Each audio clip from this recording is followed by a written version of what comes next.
नमस्कार, जय मां कामाख्या। तो पितृपक्ष के दौरान हम क्या क्या कर सकते हैं ताकि हमारे गुजरे हुए पूर्वज यानी हमारे पितृ देवताएं हमसे खुश हो जाए।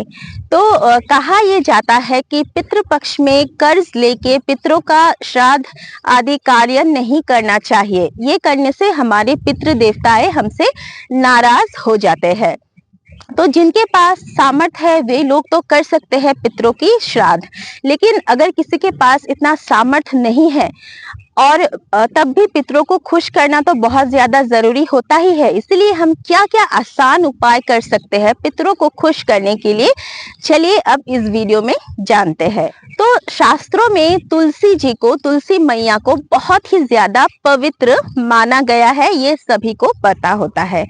तो पितृ पक्ष के दौरान तुलसी को जल से सींचना ये बहुत ज्यादा शुभ होता है। तो हर रोज सुबह तुलसी के नीचे हम जल तो डालते ही है, माँ तुलसी की पूजा करते ही है, लेकिन पितृपक्ष के दौरान जब भी हम तुलसी के नीचे जल अर्पण करते हैं तब उस समय में हम अगर हमारे पितरों को याद करके तुलसी मैया से प्रार्थना करें कि माँ तुलसी उन्हें मुक्ति प्रदान करे, तब भी हमारे पितरों को यानी मरे हुए पूर्वजों को शांति मिलती है। और तुलसी का पौधा तो हर घर में होता ही है, अगर नहीं है तो तुलसी का पौधा आप लाइए और घर में लगाइए, इससे माँ लक्ष्मी का भी निवास हमारे घर में होता है। पितृपक्ष के दौरान महादेव के जरिए भी हम अपने पितरों को मुक्ति दिला सकते हैं, क्योंकि देवों के देव महादेव सभी के देव है, चाहे वो पितृ हो, राक्षस हो, पिशाच हो या इंसान हो।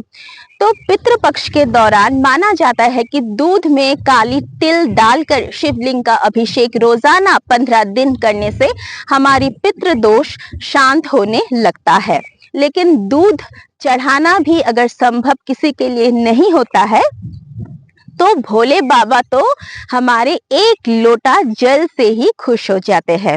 तो अगर किसी के पास दूध से शिवलिंग अभिषेक करना रेगुलरली 15 दिन ये भी सामर्थ्य नहीं है तो पानी में थोड़ा सा काला तिल मिलाकर शिवलिंग पर अर्पित करें, इस भाव से कि महादेव हमारे गुजरे हुए पूर्वजों को मुक्ति प्रदान करे। इससे भी हमारा जो पितृ दोष है वो धीरे धीरे शांत होने लगता है।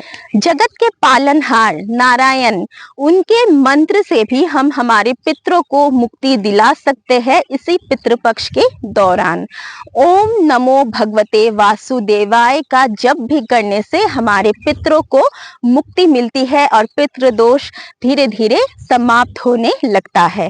ओम नमो भगवते वासुदेवाय का जप आप दिन के समय यानी पितृपक्ष के दौरान पितरों की मुक्ति के लिए अगर कर रहे हो तो दिन के समय कीजिए और जितनी बार चाहे उतनी बार इस मंत्र का आप जप कर सकते हो। पितृपक्ष के दौरान हमारे घर का जो साउथ यानी दक्षिण दिशा है उस और हम मुख करके भी पितरों को याद कर सकते हैं, क्योंकि माना जाता है कि दक्षिण दिशा में हमारे पितरों का निवास होता है।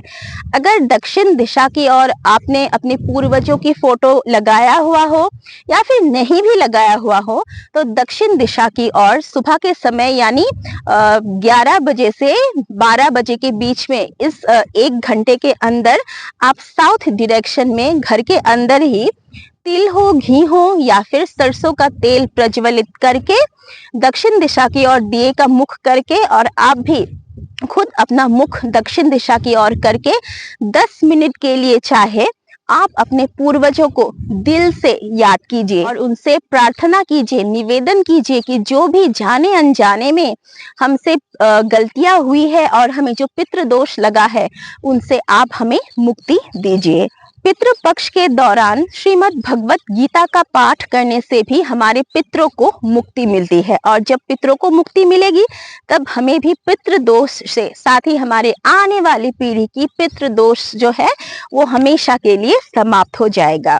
साथ ही शाम के समय, इवनिंग के टाइम हम अपने पितरों के लिए दिया हम घर के बाहर, मेन गेट के बाहर हम जला सकते हैं। और दिया कैसे जलाना है इसका पूरा वीडियो चैनल पे है, लिंक आई बटन में है, आप देख लेना।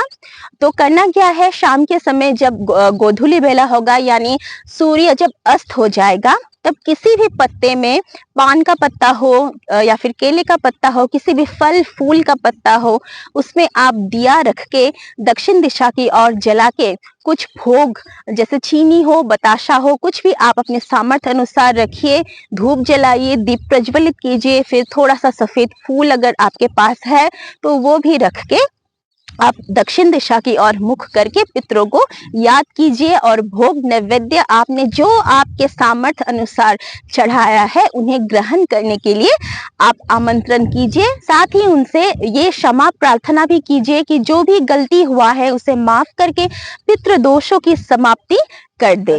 साथ ही हमारे चैनल पे आसान तरीके से घर में ही आप कैसे पितृ तर्पण पिंड दान कर सकते हो इसका डिटेल्ड वीडियो डाला हुआ है, आप जाके चेक कर लीजिएगा।